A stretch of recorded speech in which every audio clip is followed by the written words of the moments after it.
Hola, soy el arquitecto Carlos Bilbao de Bilbao Bejarano Arquitectos y continuando con nuestro proceso de construcción, nuestras actividades de construcción.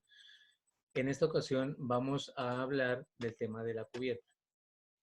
La cubierta tiene como función principal proteger a las personas que habitan las edificaciones de las inclemencias del clima.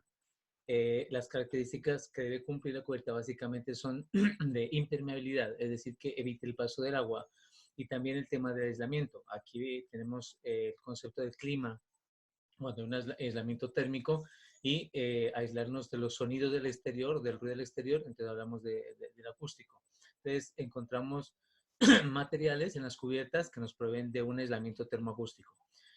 Pueden construirse en diferentes materiales, desde fibras orgánicas hasta sofisticados materiales.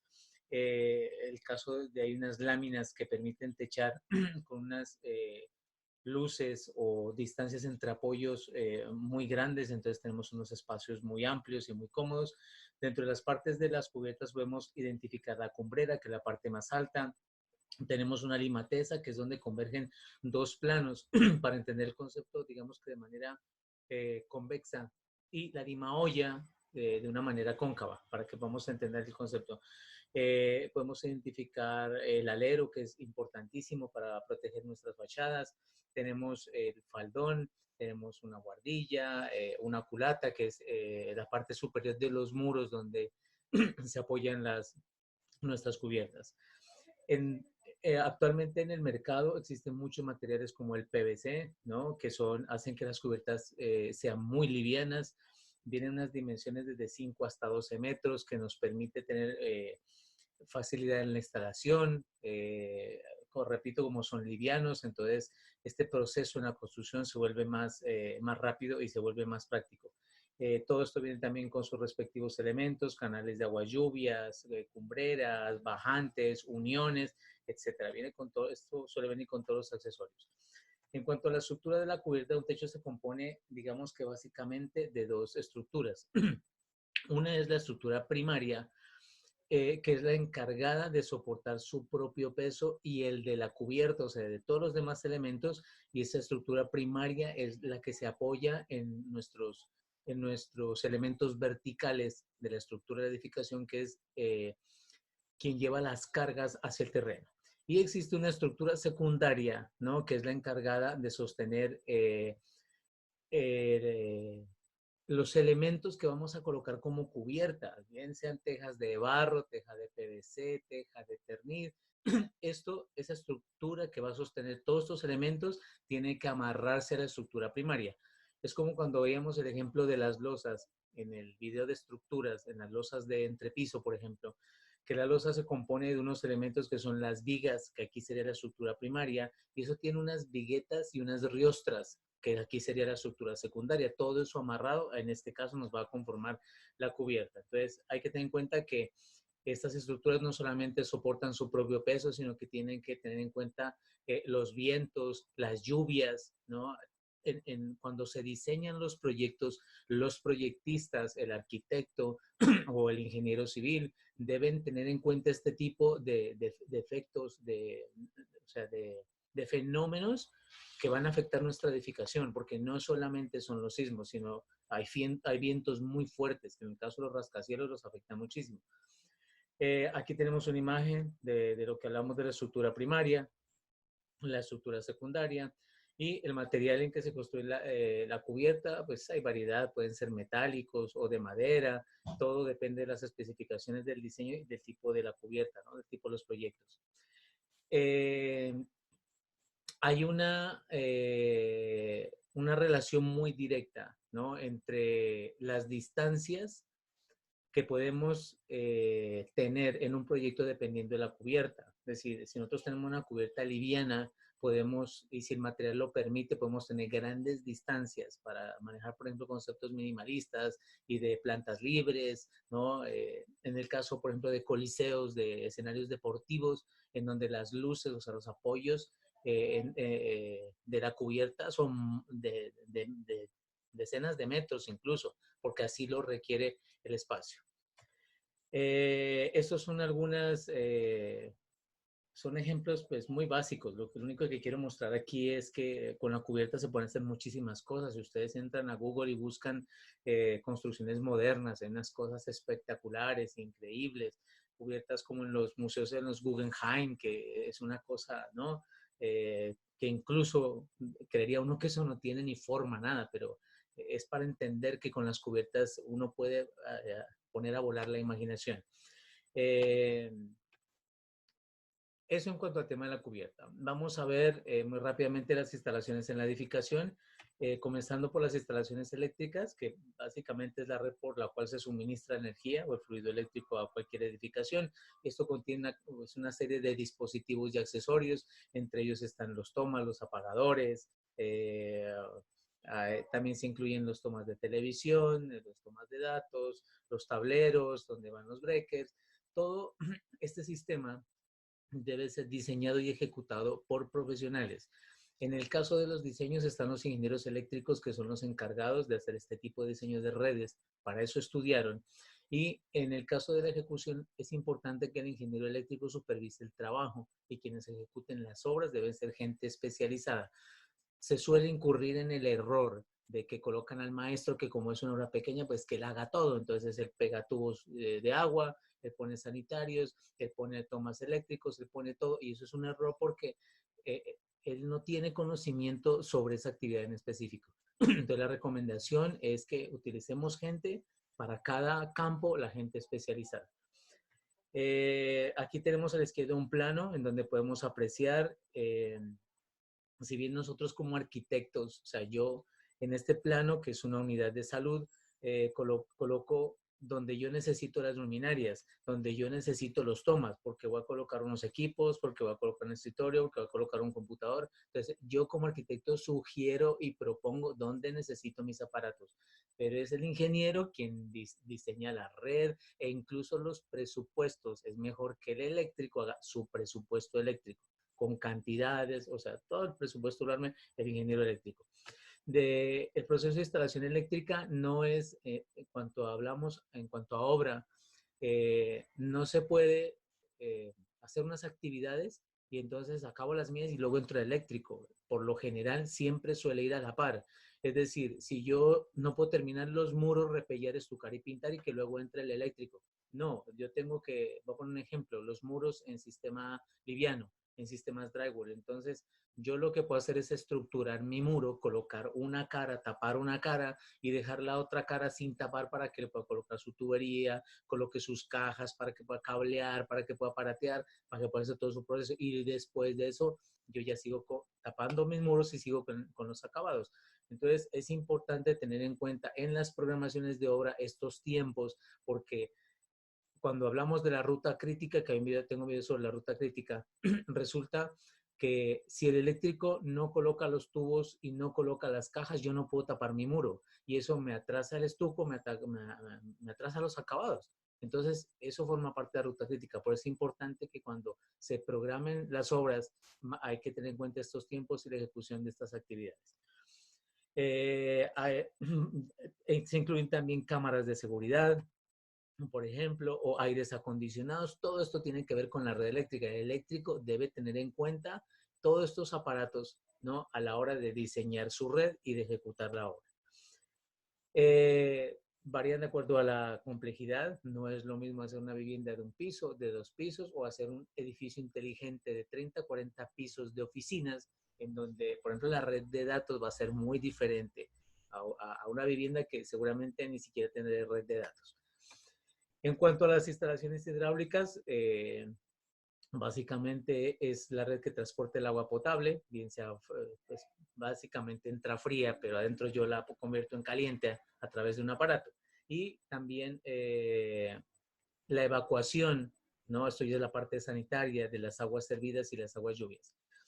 El diseño y las especificaciones de la red hidráulica es igual como los otros campos, tiene que ser por gente especializada, el que pone, el que funde, el que pone tubos, el todero, no puede dedicarse a todo esto porque hay gente que se ha dedicado solamente a este tema. Entonces, lo ideal es que tengamos personas que se dediquen a estas actividades, a hacer la red hidráulica, porque muchas veces igual que en la otra red, como en la red eléctrica, se cometen errores. Se pega mal un tubo, no se coloca la pendiente adecuada, no se hacen las pruebas porque la gente no sabe.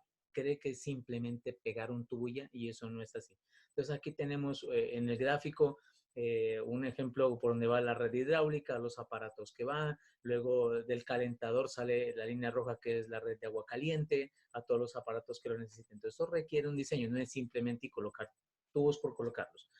Los materiales más utilizados en esta red son de PVC para agua potable. Igual para PVC se utiliza tubería para aguas negras, aguas hervidas, aguas lluvias, y para la red de agua caliente se utiliza el CPVC. En un primer nivel, la idea es que las tuberías vayan enterradas a una profundidad mínima que está específica en los planos, todo está en los planos, y es conveniente realizarlo una vez se concluye el levantamiento de paredes para no atrasar la ejecución de estas obras. Utilizamos, esta es una imagen de la tubería para presión, cuyos diámetros suelen estar de media pulgada, 3/4 de pulgada para cometidas. Cuando son edificaciones más grandes se utilizan tubos de 2 pulgadas que manejan una presión altísima, redes contra incendio que manejan tubos de dimensiones de 4 pulgadas. Entonces ya se imaginarán la presión que manejan estas tuberías, pero básicamente en las viviendas se utiliza tubería de media pulgada. Cuando voy a hacer la cometida, se suele usar de 3/4, ¿no? Por lo general. Aquí están accesorios, esto viene con uniones, con tapones, roscadas, lisas, codos, test, y para yo trabajar con esos accesorios, o sea, cuando voy a pegar, yo utilizo un producto que llamamos soldadura, que es el pegante. Entonces, para esta tubería y para estos accesorios existe un tipo de soldadura. Para la tubería de CPVC, que viene un color como crema, es un color, sí, como cremoso, para poderlo diferenciar de la tubería de presión de agua fría. Esto es para agua caliente. Entonces viene, repito, un color cremoso, e incluso los tubos, a pesar de que vienen con el mismo diámetro, creía que se ven como un poco más pequeños para diferenciarlos.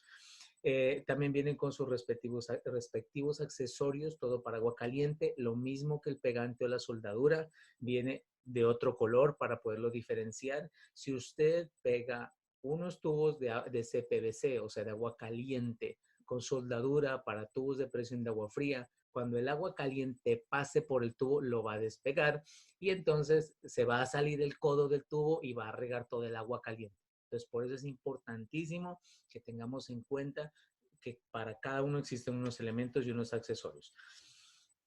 Para estas tuberías es importante hacer pruebas de presión, ¿no? Y de hermeticidad. O sea, después de que yo hago mi red, instalo todo y la tengo lista, porque primero se presenta, lo que uno se arma un muñeco y se lo presenta y dice, miren, el oficial o el hidráulico dice, mira, aquí está, esta es la red que vamos a colocar, listo, usted la prueba y lo pega. Una vez que se pega, después se hacen pruebas y se abre, se deja correr el agua por la tubería para detectar fugas, para detectar daños. De pronto se pegó mal un codo. Esta prueba y hay aparatos para medir la presión del agua. Esto lo supervisa los auditores, los interventores antes de dar, o sea, aprobar el siguiente paso. En las instalaciones sanitarias, todas las tuberías trabajan por gravedad y se identifican fácilmente las tuberías de las hidráulicas, comenzando por los diámetros que se utilizan.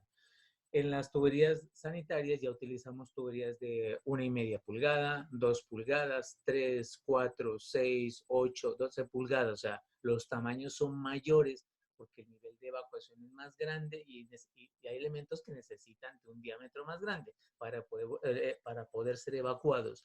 Y todo esto debe tener un nivel, que mínimo es del 1%, de que debemos tener un nivel.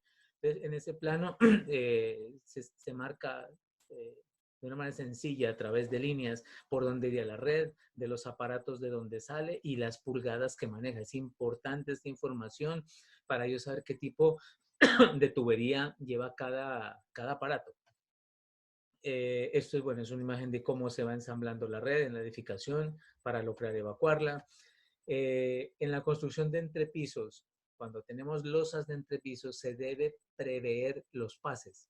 Ese pase es simplemente un pedazo de tubo del diámetro del tubo que vaya a pasar por ahí después, para que cuando yo haga mi fundición quede el espacio. No se debe, o sea, fundir totalmente la losa y después yo demolir y romper porque voy a debilitar mi losa de concreto. Entonces debo prever y dejar listo mi pase, colocarlos y luego si fundo, o sea, ya vacío el concreto.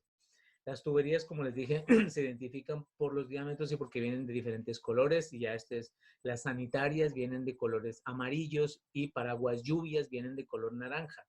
Y se deben usar para lo que fueron diseñadas, porque los materiales, o sea, son diferentes en cada una de las tuberías. Entonces, si yo voy a tener una red donde voy a evacuar los residuos de un sanitario, no puedo usar aguas lluvias, ¿no? Y viceversa. Entonces, y las redes deben ir por separado, o sea, las aguas lluvias van por un lado y las sanitarias van para el otro y se deben evacuar de la misma manera. Hay todos los accesorios que se requieren, YT, doble Y, codo sifón, codos, tapones, lisos, roscados, etc. En cuanto a la carpintería, es importante que en los proyectos, no importa el tamaño, sean, por lo general se suele decir que como es grande, entonces sí hay que especificar igual. En un proyecto pequeño de una vivienda, de un piso, se debe hacer este tipo de trabajos. Entonces, cuando yo tengo puertas y ventanas para saber los detalles de mis puertas, de mis ventanas que voy a instalar, pues yo debo tener primero un plano en donde el proyectista, o sea, el diseñador, me especifica dónde van las ventanas, dónde van las puertas. Entonces, en el plano vemos que hay unas ventanas B1, acá haya B2, B3, B4, todas varían. Si tengo una ventana de 50 por 50 y tengo otra ventana de 40 por 50, ya varió, ese es otro tipo de ventana. Entonces, me lo tiene que especificar incluso en un cuadro de ventanas y de puertas. En el cuadro de ventanas me coloca la clave o el símbolo, que puede ser B1, B2, B3, B4, el ancho, el alto, el área, si tiene una alfajía, si no tiene, cuántos cuerpos son, es uno solo, es dos, la cantidad de ventanas, si es de celosía, si tiene marco en aluminio, si metal, o sea, toda la especificación la debo tener ahí. Lo mismo pasa con las puertas, si es P1, P2, P3, en algunos planos aparece de acuerdo al ancho de la puerta, entonces tenemos P70, de 70 centímetros de ancho, P80, P90, P100, o sea que es una puerta que tiene 1 metro, y lo mismo, el ancho, la altura, la cantidad de cuerpos, la cantidad de puertas, qué tipo de puerta es, no sé si es madera, si es tamborada, si es maciza, la dirección en la que abre la puerta, si es derecha hacia adentro o si es izquierda hacia adentro, si es derecha hacia afuera o izquierda hacia afuera, para yo saber cómo va mi puerta, porque todo esto me va a ayudar a que en mi obra yo no tenga problemas, ¿no? Y esos problemas cuestan dinero en las obras. En cuanto a los acabados, pasa lo mismo, o sea, los acabados, digamos, es una parte importantísima de la obra porque si bien lo otro, o sea, no estoy restando la importancia al anterior proceso, por supuesto que no, pero cuando entras, vas a comprar un apartamento y entras, lo que vende el apartamento, lo que hace que lo compres es cómo están los espacios, qué tipo de piso tiene, cómo están los muros, qué tipo de enchape tiene, cómo está la cocina, cómo son las habitaciones, qué tan bonito se ve. A la larga eso es lo que te vende. No ves el muro en obra gris ni repellado y no entras y dices, wow, qué columna tan linda y qué bien fundida. Eso no lo ves, sino que vas a ver los acabados. O sea, por ahí, por los ojos es donde te entra el inmueble. Entonces es muy importante y para eso debemos cumplir con este tipo de planos. Esos son planos constructivos. Entonces aquí me dicen a través de una simbología, pues el tipo de paredes que acaba lleva la pared, qué tipo de acaba lleva el piso, qué tipo de acabado lleva los cielos. Entonces, en este caso tengo unas paredes donde usé un triángulo. Entonces, el triángulo me indica, señalándome en cada pared cómo va. Entonces, la uno, ahí dice, va repellada, afinada y pintada. Repello, estuco y pintura. Así va. La otra va enchapada en cerámica, en azulejo, y la otra va en ladrillo visto. Entonces, yo sé cómo va. O sea, ¿qué es lo importante en estos planos? Que el plano te diga todo. Y es importantísimo leer el plano, saber entender qué es lo que te dice cada plan. Entonces, aquí te dice, por lado las paredes, te está explicando cómo van. Los pisos, entonces se usa un rectángulo. Entonces, donde hay un rectángulo con el número 1, lleva piso de cerámica. Donde esté con el 2, va antideslizante, como en el baño. La 3 es encementado. O sea, es un cemento pulido, listo. Y el otro lleva césped. Pero yo ya sé cómo va. O sea, no tengo que, a ver, ¿qué le ponemos? Porque ya hubo un trabajo previo de los diseñadores en donde hicieron este trabajo y por eso se paga. Los cielos. qué tipo de cielo va, si va solamente repellado, estucado y pintado, o, porque tiene una torta, entonces yo lo estuco o va en panel yeso. Entonces, todo esto lo tengo muy bien especificado. Esto es súper importante en las obras. En general, esos son como unos conceptos globales, muy generales de los procesos de edificación de una obra. Esto no son videos con cosas muy específicas, o sea, cosas muy técnicas. Al contrario, son videos para la gente que tiene su casa, que va a remodelar, que no sabe cómo hacer, qué se hace primero, para que entienda sobre el proceso de lo que le están haciendo, ¿no? Para que se incluya en el desarrollo de la obra y pueda opinar y pueda ayudarla a sacar adelante. Entonces, son temas muy básicos. Espero que esto sea mucha ayuda para ustedes. Ya saben que si esto les parece interesante, den me gusta, lo compartan. Recuerden que también estamos en Facebook, estamos en Instagram y no olvides suscribirte al canal para que te llegue el aviso de los videos que estamos haciendo. Hasta pronto.